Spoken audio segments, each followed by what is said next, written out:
समाज लोग तो कुछ भी बोलता है, कुछ भी बोल देते हैं। पेट भर नहीं भर देते हैं। सारी लाल जी का कहना है जो एक गाना राजा कहियो मार खा के मर जाए, जी। इसका 2 आएगा। दोस्तों मेरे सामने प्रिया स्वानी जी के मम्मी और पापा है, इनसे ही बात करेंगे कि इनके बेटी जब वायरल हुए उनके बाद इनके परिवार में कितनी खुशी का माहौल है, सब कुछ जानने के प्रयास करेंगे।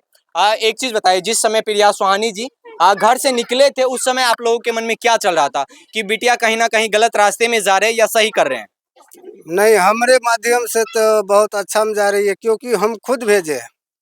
आप शुरू में जब प्रिया स्वानी जी जा रहे थे तो आप उस समय राजी थे? हाँ, हम राजी थे, हमारे परिवार राजी थे, हम सबके विचार से भेजे हैं, ऐसे नहीं कलाकारी लेकिन को। पड़ोस के लोग कहीं ना कहीं मना करते होंगे। पड़ोस को लोग तो क्या कहता है नहीं कहता है, उससे मतलब हमको नहीं न है। नहीं नहीं, पड़ोस से मतलब नहीं है। देखिए पड़ोस लोग पेट अपना भर देता है। नहीं, बिल्कुल भी